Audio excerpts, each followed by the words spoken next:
For me. Socks? Yes. I thought you said fox. No. Socks. I need them. Bad. There was a dead fox at the school the other day. That's really sad. I was telling you guys about the Dell earlier. Oh yeah. Yes. It was down the hill, just behind the shed. Oh, that's really sad. Yeah, I don't know what happened to it. Because but foxes actually, are related to doggies, and it makes me think of my doggie. Yeah, but they're pests. No, they are not. Yeah, they are. They are created by God.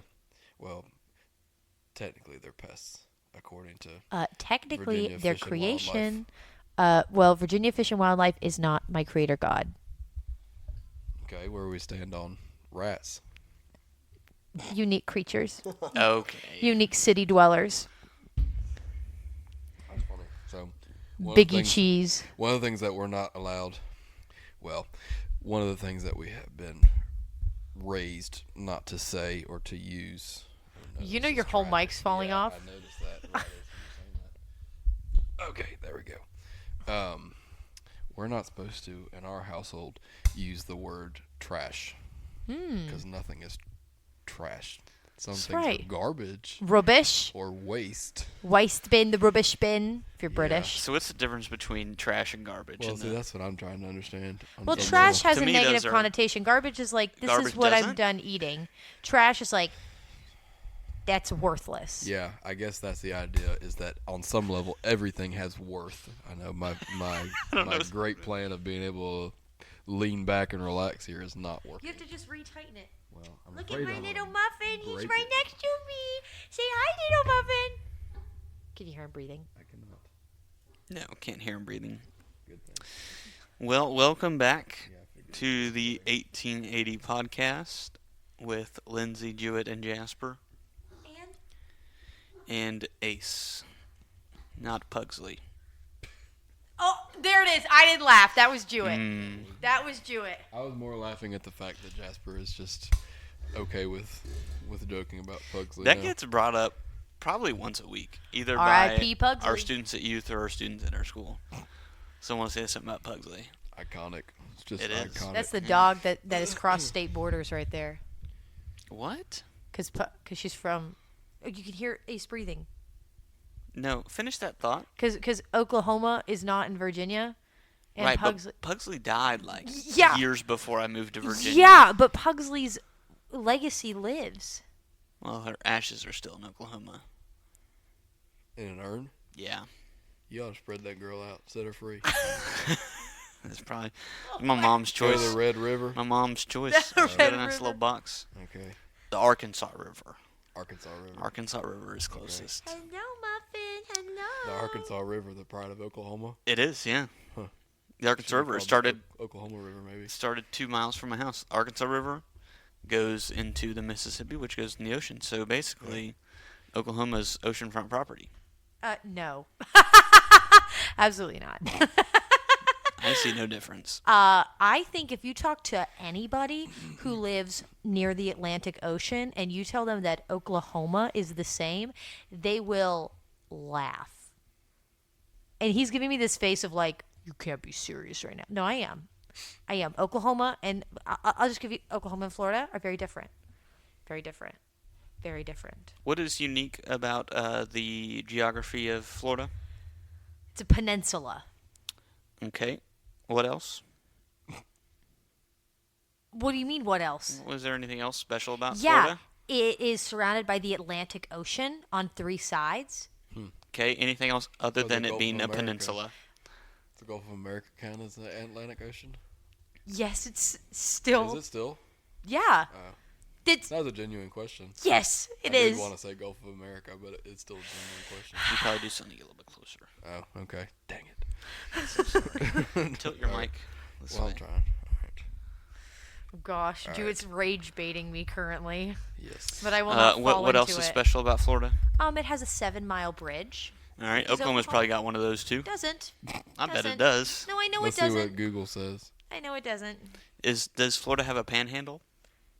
Yeah, and nobody likes it. Mm-hmm. And it's the exact same in Oklahoma. We have Longest panhandle, bridge in and You have a nothing panhandle good. where 3 people exist. We had a whole show created about our panhandle. Yeah, and they could make a show about Oklahoma's panhandle too, but no one would survive if they went out there. All right. As of early 2026, the longest bridge in Oklahoma is the historic Pony Bridge on Route 66. A mile and a quarter. Oh wow. That's basically 7 miles. Well, so. but I'm want to fact check the Florida thing. Yeah, Yeah, if it's 7 mile 7 mile bridge. bridge. What is the longest bridge in the state of Florida? 7 Mile Bridge, Key West. Courtney Campbell Causeway, approximately 6.79 miles. 6, 7. Oh my goodness! I was told you No 7 Mile Bridge. It's not even 7 miles. Jasper, you are just desperate to be Floridian. You're No. trying to make any bridge you can to be Floridian. Listen I just to want my, Oklahoma listen to have to the Ace. respect it Ace, deserves. Ace, I make like a sound. Oklahoma. Picked it up. Good Picked it up. puppy. He did. Ace, speak. He did. So, were you close growing up? Your hometown? Were you closer to Texas or Arkansas? About an hour and a Neither. half from Arkansas, about 4 Arkansas. from Texas. Okay, so you're closer to Arkansas. Yeah. Was that the closest state though? What's above Oklahoma? Yeah, Kansas? so Kansas. Kansas and Arkansas, we were in like the northeast corner, so we had Kansas and Arkansas are both about an hour and a half away. Okay. What about Missouri? Also, because it's like right in the corner, so also about an hour and a half away. Does Arkansas completely border Oklahoma on the east? Yes. Okay. Because Tennessee fits in there somewhere, but Tennessee, southwest Tennessee touches top or northeast Arkansas. Did you Yes. know that Tennessee is one of 2 states that borders the most states in the United States? I did not know that, but that doesn't surprise me. It was very long. What's the other one? Don't know. I Wait, didn't hold watch on. that far in the What's the movie. fact? It's We the figured it Tennessee, out. and then there's one other state that borders the most states in the United States. There's. I'm gonna go with Hold on. How many does Tennessee border? Virginia, Virginia, West Virginia, North Carolina, Yep. South Georgia. Carolina, Georgia, Alabama, Alabama, Arkansas, Kentucky, Ohio. Ohio. It does not Missouri? border Ohio. No, not Missouri. Are you looking up Kentucky. a picture? I am fact checking. Kentucky's we almost have all of northern here. Tennessee, I Here's what we believe. And have. Missouri. We have starting far west Arkansas, Missouri, Kentucky, Virginia, North Carolina, Georgia, Alabama, Mississippi. Mississippi, really? Mm-hmm. Yeah, that's a big Southwest corner. Huh. So that's 1, 2, 3. So there's another chunk. What state. about Colorado? Look at Colorado. I feel No. like It's not Colorado. Colorado's just a brick. There's Gotta be one of another those state. Is it one of silly those New northeast- England? It's Yeah. probably one of the small New England ones. Oh, Jewett, I would give so much to watch you spend Maryland. a day in New England. That would be amazing. Guys, let's all go to Boston. I'd like to go to Maine. I would love to go. I want to go to, what's the name? Acacia National Park. Is that what it is? Yeah, but I don't think that's in Acadia? Maine, is it? Is it Acacia? Acadia National Acadia. Park. Acadia is in One of Maine. those is in California, I believe. I thought Acadia was in Maine. Let's see. We're I using Google a really lot want to tonight. go to Acadia National Park because that lighthouse is so. Yes, it is in Maine. That looks really cool. I think, wouldn't it? That'd be so cool. Yeah. Okay, fine. We'll go. Fine, we'll go. Stop begging. We'll go. We can go there instead of the Taco Bell 5K. Stop. 50K, not 50K. 5K. No, don't be shorting it. 50K. All right, Ace, I want to. dude, So use how the many? microphone. How many states do Tennessee? I border? believe Tennessee has 9, and that stands 9. alone at top. Kentucky is the next one over with Okay. 8. There was some. Oh yeah, maybe I was talking about this with you guys. It was like there's only a handful of U.S. states that are single syllable states. Was I talking about that with you guys? Hold on, don't look No. it up. This is my Go trivia ahead. question. Well, I want to look up how many there are first. So. I'll Okay, just check can as I- you go. Can I try and guess? Well, once I figure out how many there are, Okay. U.S. with single syllable names. Syllable. I bet it's one. No, it's not one. Single it is syllable. one. It's There just is. it's just Maine. Yeah. Well, that was anticlimactic. Because I'm looking at it and I'm going, I'm Yeah, walking through the It rest. is only one. I think that if you gave me a state capital, I could guess what state it belongs to. And I'm going to Okay, go. I'll take that. I'm going to go. I can. All right, I'm going to give you a really hard one No, first. we can play a game. Let's do We a can game. make Let's see this how a many game. can do the most. Okay, All so right. are we So you're going gonna state? Are we going state to capital, or are we going capital to state? I think if you say the capital, I can guess the state. Okay. Do you want to say the state and I try to guess the capital? No, Okay, well, we can you get guess the there. you say the capital and I'm gonna guess the state. But pull the computer away so I don't I've see got it. a warm up while Jasper has his good one. Montpelier. Is that Vermont? Yeah, I think so. Yeah. All right, Lindsay, I'm gonna hit you with a burner real quick. Okay. You can't use Google. Huh? He doesn't know any of them. How long have we been talking I for? used to All be right. I used to be obsessed with U.S. geography before we get into this game. I Like, love geography. I collected all 50 state quarters, and I remember when I was in 3rd or 4th grade, I used to be able to freehand the map with state borders of the United States. It was my jam. All right, Lindsay, you ready? Okay. I don't think you're gonna get this one. That's amazing. Go. Oklahoma City. That's so funny. Wow. Oklahoma. Wrong. No, that's right. All right. Kansas City. No. That's nobody's capital, is it? I know. No, That's it's a good. nobody's That's a capital. good trick question. Yeah, that's a good question. Good trick. All right, Lindsay, you ready for the next one? Is Jewett not taking one? Oh, I thought. Go Montgomery. ahead. Is Montgomery the capital of Alabama? Yes. It is. I don't remember if it was Birmingham or not. Carson City. Nevada. That was all right. Oh, I'm about to cook on this next one. Okay. I think we can throw trick questions in there too. Like Sure. if we name a city that's not actually Yeah. a capital city. Try. I dare you. Tucson. No. Not a capital city? Tucson is not a capital city.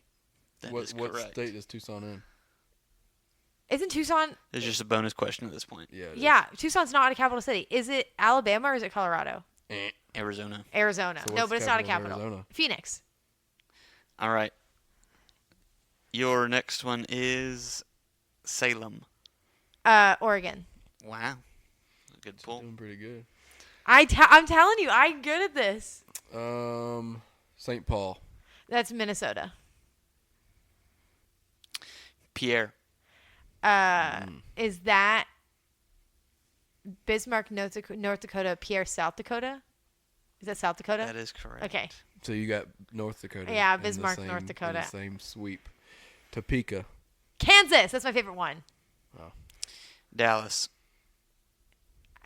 I don't think I don't know if Dallas is the capital. If it's no, Dallas is the capital. Or is it Houston? Oh no!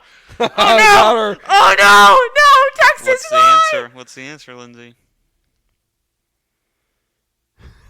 Stop! Or is it Everybody Austin? breathe.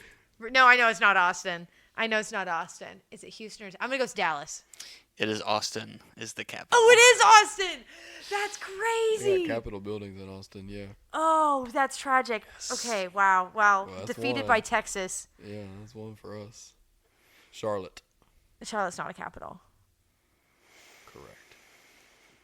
Trying to think if there's any other good stumpers. Although I probably would not be able to think of them if they were.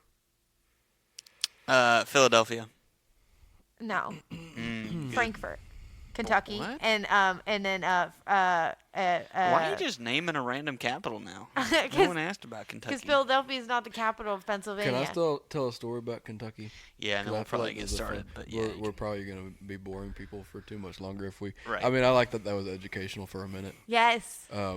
So quick story about Kentucky. Have either of y'all ever been to Kentucky? Yes. I like Kentucky. Did Kentucky's we- pretty were cool. we to in Louisville. Louisville? Yeah, Louisville. Louisville. Kentucky is very it's similar to Tennessee in that Yeah. as you go from east to west, it's very different across the state. Yes. But I was in West Kentucky area, Near for- Iowa, near Iowa. or is it Indiana? It was flatter, so probably I'm trying to remember exactly where we were, but we were doing. I was up there for 2 weeks of training. We did what's called a war fighter exercise, which is like basically a simulated event. But anyway, my job ended up being, I don't know how I got this job. This could be a long story. It doesn't have to be a long story. I'll hit the highlights. Basically, we were doing 24-hour shifts, which so somebody was in there from 6 a.m. to 6 p.m. The other person would come in and do the same job from 6 p.m. to 6 a.m. And I got on the day shift. I always had a way of getting on the day shift. Oh, okay. But the one of our high-ranking guys was in there with me, and so it ended up that there wasn't a whole lot going on during the day anyway, because like simulating a battle, there's not a lot going on during the day. So there wasn't a lot to go on during the day, and there was two of us doing the same job. And so I picked up the job of, our hotel was 30 minutes away, and we only had one cook. But there was 3 meals a day, and so the cook was on a very weird shift, and like he wouldn't have to, like most of the day shift had to leave at like 5, but he was able to sleep in because he was on night shift, and then he had to come in for like lunchtime. And so I got the job of at like 8 o'clock every morning. So I would still leave at 5 to go to the training facility, but then at like 8 o'clock, 9 o'clock every morning, I would have to get the van and drive 30 minutes all the way back to the hotel to get the cook and then come back. And funny enough, Continental Breakfast opened up about 8:15 back at the hotel. So you would just go get Oh yeah, oh yeah, it was like the best thing ever, because I would just slide in and be like, get some of these pancakes real quick, me just Yeah. grab and some of these then, waffles and then real go fast. back. And the funny part of the story is, one time when I was driving that van, I was on the base and I was going downhill, and I ended up going faster and got pulled over by military police. Oh no. So what do? Do you just say, Sir, I just got pulled over. that's so crazy? I'd probably cry. Yeah, it was fun stuff. Oh, well, thank you guys for listening to our. Yeah, this is our first hopefully- episode in a while, and it's our Hopefully you're first still episode. around. We're both talking at the exact same time. Go ahead. Okay, it's our first episode in a while, and it's our first episode getting into our brand new study content, new content, Brand new content. new feature unlocked. If you are wondering, we are done with Jude if you've been following along. And we asked for recommendations of what to go through next. And you know what we got? Absolutely nothing. Shocker! So, Sometimes I feel like we're just talking to ourselves. so we were considering what to go through. And Lindsay and I have been really encouraged by the life of Peter and just the things that he has contributed to the scriptures and just from his life. So we're going to not walk through a book, but walk through different passages in the Gospels and in Acts that Peter's in, and then eventually later on down the line looking at 1st and 2nd Peter when he is writing to different churches. So with that said, Bible trivia, you can answer along. I'll give you a second to answer. Who was the first disciple called? Or I guess one of the first disciples called? Well, is it the first or one of the first? We'll just say one of the first because I don't want to say something that's wrong. That is Peter. So we're going all the way back to the beginning of when Jesus is pretty much just starting his ministry, and Peter's getting called. And we're gonna look at this is in the three. This is in Matthew, Mark, and Luke, but we're gonna pick up on the scene in Luke 5, where Jesus is calling a few disciples, one of which is Peter, and most notably is Peter. So we'll be looking at Luke 5. We'll just do 1 through 11. I think what I sent y'all was 2 There through is 11. no way we're getting through 1 through 11 today. It's a narrative, Lindsay. It's just But I know you. We can only try. Lindsay, We can you only gotta shoot down my plane before I even get off the ground. Sheesh. We can do it. Just read. Me. Oh, okay. You're always okay. the reader. Yep. Wait, am I going to? Okay, I'm going to 1 11. through 11. All right, this is Luke chapter 5, verse 1 through 11. One day, as Jesus was preaching on the shore of the Sea of Galilee, great crowds pressed in on him to listen to the word of God. He noticed 2 empty boats at the water's edge, for the fishermen had left them and were washing their nets. Stepping into one of the boats, Jesus asked Simon, its owner, to push it out into the water. So he sat in the boat and taught the crowds from there. When he had finished speaking, he said to Simon, "Now go out where it is deeper and let down your nets and catch some fish." "Master," Simon replied, "we worked hard all last night and didn't catch a thing. But if you say so, I'll let the nets down again." And this time their nets were so full with fish they began to tear. A shout for help brought their partners in the other boat, and soon both boats were filled with fish and on the verge of sinking. When Simon Peter realized what had happened, he fell to his knees before Jesus and said, "O Lord, please leave me. I am such a sinful man." For he was awestruck by the number of fish they had caught, as were the others with him. His partners, James and John, the sons of Zebedee, were also amazed. Jesus replied to Simon, "Don't be afraid. From now on, you'll be fishing for people." And as soon as they landed, they left everything and follow Jesus. Okay, thank you, Lindsay. You're welcome. I think what might be helpful here, because every time, this is a familiar story, yes? Yeah. Yeah, if you've been around a Christian environment long enough, you've probably heard the story several times. Um, I think every time I read through this, or passages like this that are just super familiar, I just am hit time and time again with my misconceptions of what actually happened. Are there any like misconceptions that you guys have had looking at this passage? Yeah, I guess I don't know, I just noticed when I was reading it, like, the boats were literally about to sink. Like, they had been fishing the entire night, and I just think to myself, like, I've in college tried to stay up throughout the night to like study, and I can't like make it. I can't even stay awake, and I get so discouraged. I couldn't even imagine spending an entire night out on the open sea. Well, yeah, the sea, fishing for nothing, going back the next day and trying again. And then this guy comes in the boat and is like, try again. And they're like, all right. They do it. Not only is their boat about to sink, but their partner boat is about to sink too because of how much fish is on it. Like, that just for me shows two things. First of all, it shows that Jesus is the one in power and in control. And second of all, it shows that he's the one that truly has like authority over creation because he's the one who's able to create fish. And I think that's just so interesting to think about.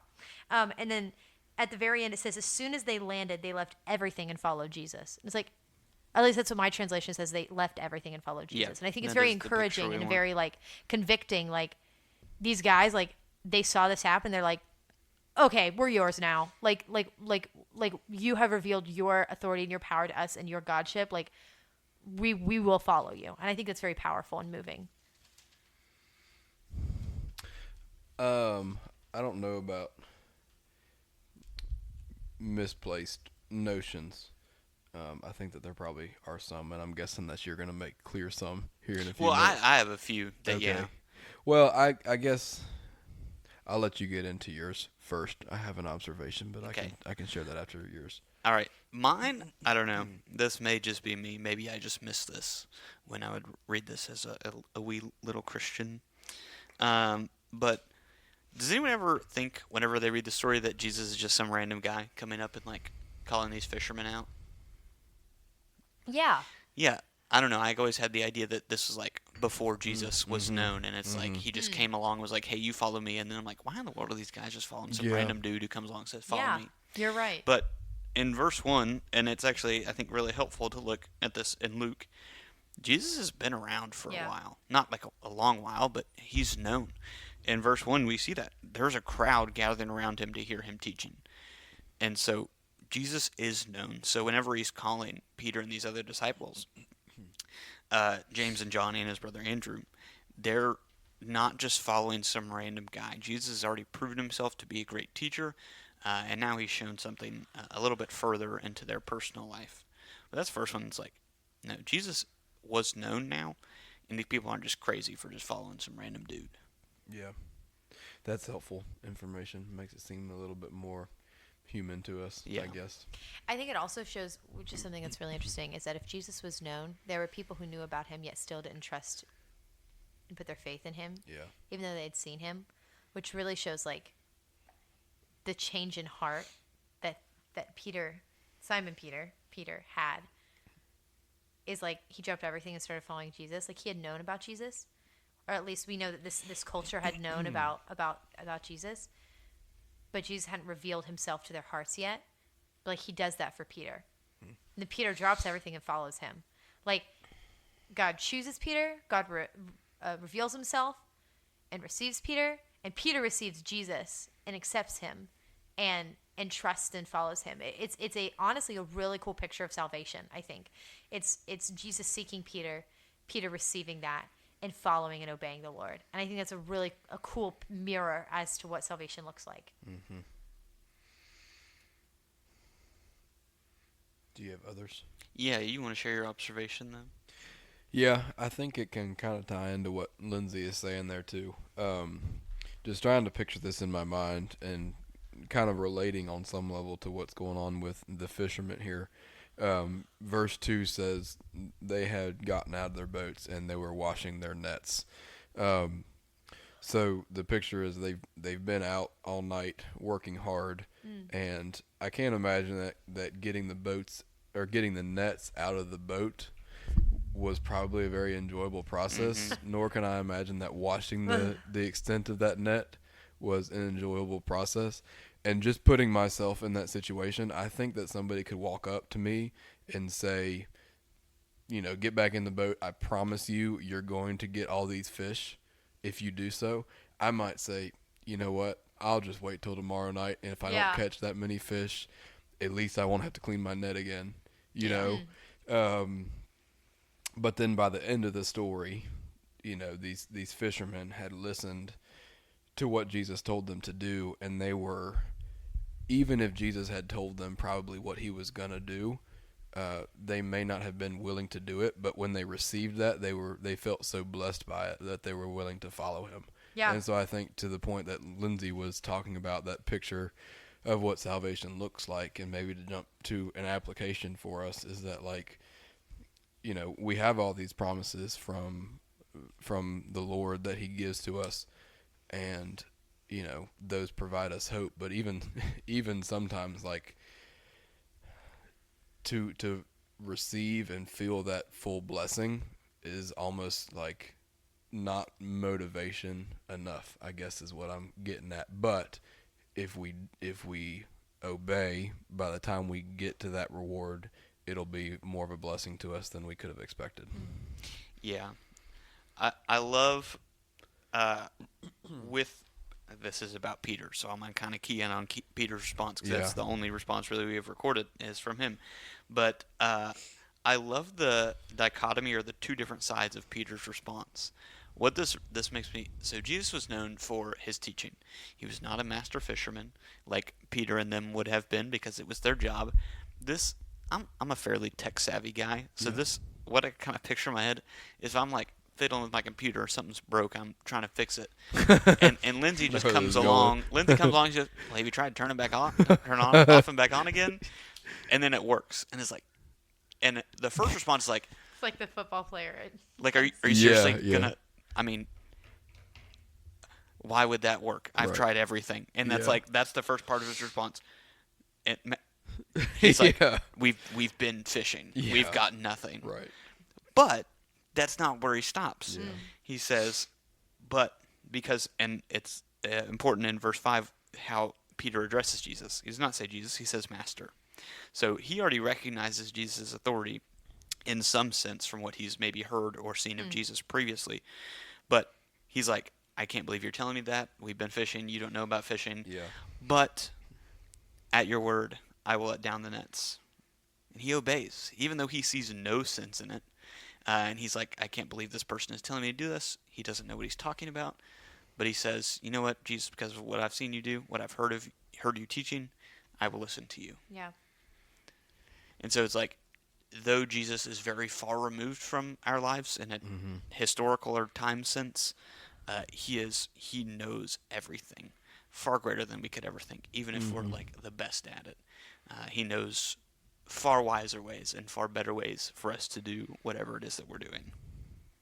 But, like, sometimes it's hard to remember. That is true. Like, yeah. as even knowing that that's true, sometimes in the moment it's like, well, who can know this situation better than me? I'm living it. Yeah. But that's not true. Yeah.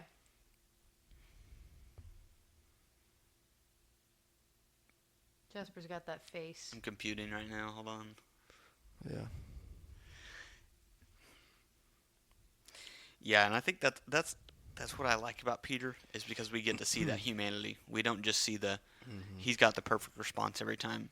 See, he gets it wrong sometimes. But he always either repents or he realizes, oh, I shouldn't have acted like that. This is what I should have done. And we see that, and once he catches the fish, and this is the other, maybe, I don't know about misconception, but I just kind of read this back into the story from our context here in 2026. I don't know, how does our pay works here in 2026 America? You have enough money usually for the average American to cover a couple weeks worth of stuff. These people back then would not have. And so I kind of working in a bakery. If you own a business and you have a day and no one comes in, where's your mind going? Mm-hmm. You're probably getting a little uneasy, like, uh-oh, what's going to happen? And for Peter and these fishermen, this is their whole job. And if they go out a whole night and don't get anything, they don't have pay for weeks at a time. So they're looking the next couple of days like, oh man, if this happens again, I'm not gonna be able to eat. I'm not gonna be able to pay for what I need. I'm not gonna be able to provide for my family. In Peter's case, um, and so not only did he not get his job done, but now he's starting to probably worry. I would assume if Peter is human, probably starting to worry about what's going to come next. Is he going to be able to have enough to eat? Is he going to be able to do these things? And so Jesus, in providing this fish, is not only meeting Peter's physical need of needing to do his job, but I think we can see that Jesus is meeting his mental and spiritual need of like, I don't need to worry about my provision. But Jesus, you are the one who provides for me. And I think we kind of see that in his response of, depart from me, for I'm a sinful man. He was taking that role upon himself to provide all of his needs when he needed to trust the Lord because he was a Jew. So he knew of the God of Israel, and he knew that that God desires to provide for him. But he didn't. I don't know if he really trusted that. I don't know. I may be reading too much into it, but I really like the oh Lord, please leave me, I'm such a sinful man, because this shows that Peter acknowledges Jesus as Lord. So this is the first that we see, because we see Peter call Jesus Master. We see Peter have this respect for him. This is the first time we see Peter call Jesus Lord.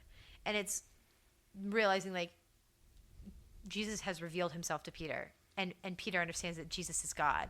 And like he's like, please leave me, like I am sinful. Not like there's like nothing about the fish, nothing about like whatever is happening beforehand. It's literally Peter knowing now that Jesus is Lord, and like seeing that and recognizing his need for Jesus because of how great his sin is. Does that make sense? And so I don't know, I think that I think that the part's interesting. I agree. Yeah, I think I don't want to jump too far ahead, but I think I've noticed another maybe notion that we can address here a little bit. In verse 10, you hear this phrase a lot. Jesus says to Simon Peter, "Do not fear. From now on, you will be catching men." Mm-hmm. And anytime I've heard that or read that, I've always thought like, well, Jesus is looking at their talents as fishermen and saying, well, they're talented in fishermen, or they're talented in catching fish as fishermen. Surely they'll be talented in catching men as fishers of men, right? But I don't think that's exactly what he means. I think what we just saw was Peter's willingness to submit to a man that he knew was Lord. That was my foot pushing that. Sorry. Peter's willingness to submit to a man that he recognized as Lord, and acting in obedience and acting out in faith, and the fruit that came from that. And I think Jesus' comment of from now on you will be catching men was not him like translating the skills that they had at catching something like a fish to how they can approach catching men, but that in what Peter just did is all that the Lord needs for us to do in order for us to be fruitful towards his purpose. Mm-hmm. Yeah, Yes. I think we see, and I agree, Jewett, I think we see that most clearly played out in the verb that Jesus uses. It's not you will be, or not you are going to fish for men now. Mm-hmm. It's you will be catching men. Mm-hmm. And so that's nothing strange. It's just saying that you are going to be ministering to people and you're going to be teaching them the gospel.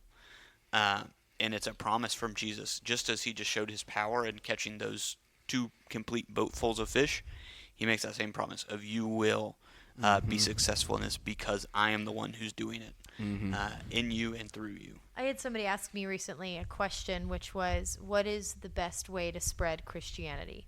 A very a really unique question, but also one that I think a lot of people wonder. And I simply answered with the Great Commission, which is that Christians can't save people. Christians aren't called to be the ones to change hearts. Christians are called to share the good news of Jesus Christ to the ends of the earth, and God is the one who changes hearts. And so the best way to spread Christianity is to simply follow the Great Commission, follow what God said, and to obey him, and being willing to share with anybody, being willing to obey him how Peter was willing to obey him, and recognize and like know that like, okay, whatever God is calling me to do, he's going to equip me to do. And that's the way I share. It isn't this like war theory thing that's going to happen. It's simply us being willing to obey God and allowing God to change the hearts of people that we obey God to boldly proclaim the gospel to. Like that's what that would look like. And I think this is a really good example of that, of Jesus being Jesus being the one to change hearts. And I loved your interpretation of like, it's not just him like relating what he's going to be doing to his current job. It's showing like your faithfulness. Now I'm going to equip you to do what I need you to do, and you're going to be obedient to me. And I think that's really good. And I'm butchering the way you said it because you said it really well. But yeah, and since it's his strength and not necessarily any one of our talents, now I think the Lord does bless different people with different talents. But certainly no one's lack of a certain talent is going to impede the Lord from doing what he wants to do through a submissive heart. Yeah. So, yeah. I mean, you hear stories. I heard a story today about a man who really felt that God was telling him to work at the specific place and calling him to be obedient there. And he was like, I am not qualified to work at that place. I don't speak that language.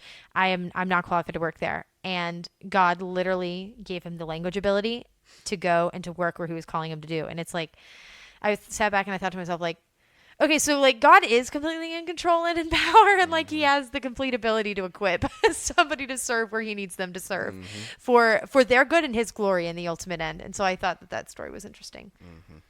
Yeah, and just maybe to wrap things up, we see in verse 11, right after Jesus tells them to follow them, what do? They obey. And I think we need to recognize the commitment and the level of which they are obeying. Like I was saying earlier, fishing is not just something they do on the side. That's their whole livelihood. Right. So for them to completely forsake that, like they are not, and we can see as you go throughout the Gospels, they're not returning to fishing. Like they are putting that aside completely, putting it behind them to follow Jesus and to let that be everything. They are having to completely trust the Lord for all of their provision from this point forward. Do you think they were sitting there weighing their pros and cons of leaving the life of fishing as they left their boats behind them? I think if we put a right bit of humanity in the disciples, there probably was a little bit of consideration, but they had also just seen something that they would have never seen before from a teacher they knew was special. So, I mean, maybe a little bit, but I think they were pretty sold on.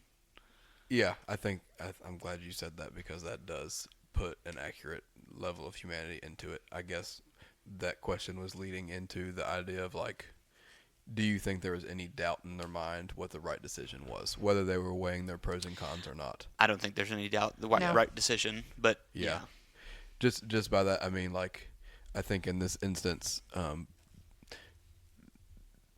what had just happened to them, what they had just experienced was so clear to them that like, I think that's another potentially thing that we think about when we see the story is that like the disciples sit there and they're like, 51% good that I follow Jesus, 49% that I stay fishing. Let me go with Jesus. I think probably there was like some, well, this is going to be tough, but also like if I don't follow him, I know it's going to be the wrong decision. Yeah. That's true. And I think that's also something that like followers of Jesus wrestle with too. Like, like we're not called to become like comfortable. Like that's not what Jesus promises. Like you're going to have a really comfortable life and it's going to be really happy all the time. That's actually the opposite. Instead, what's promised is like 1 Peter, 2 Peter, James, 2 Corinthians is like Romans is there. It's literally like, oh, apparently I'm too loud now. I got to back up for the mic. Okay, pick one. But like, it's like, hey, guess what? There are going to be trials. They're going to be persecuted. It's going to be really tough. there are going to be some really hard moments. You're going to feel alone. You're going to feel really down sometimes. Things are going to feel, the enemy is really going to try and hurt you. But you're not alone. Oh, by the way, God is calling you to do this. By the way, you need to be obedient.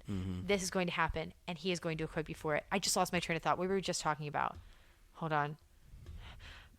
Life being hard as a Life Christian. being hard. Yeah. God equipping you as you go for what you need. Oh, no. I lost my train of thought. That's tragical. Is that a word? Yes, that is a It's word. technically a word. That is Tragical. a word. Tragical. Read Anne of Green Gables. You will see that it is a word. Yeah. But anyway, yeah,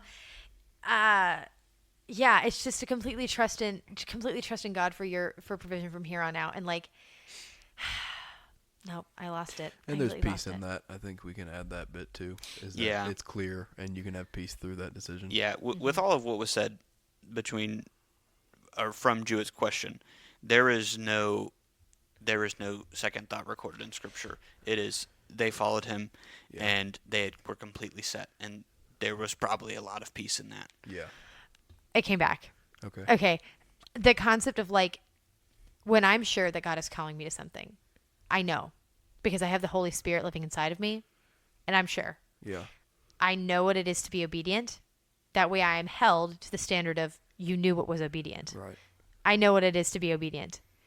Am I still anxious? Yes, I don't need to be, but I still am many times. But I know for a fact that's what God's calling me to. And literally the entire Bible, especially like looking even in like the book of Isaiah, which I've been reading in the past, like watching how God is like, hey, guess what? You can trust me because look at my, like check the stats, like look at my record. Like you can trust me. I'm faithful to my promises. And it's like one of those things where it's like, okay, I know what he's calling me to do. And I understand this is happening and I need to say yes. I need to obey. Delayed obedience is disobedience. And knowing like, God is going to provide and he's going to equip exactly. He's going to equip. Like at the end of the day, like I'm not here. I'm here to please my God. And that is it. Yep. That was it. Well said. All right. Well, I hope you enjoyed this episode of this new series / life we're going to be walking We're through. going to call it Fishing with Peter. It's a Well, dumb. I guess we're Alright, calling that it was a group fishing. decision. Yep. That's we're calling it fishing with Peter. Fishing with Peter. We might workshop that one. We'll see. All right. See you next time.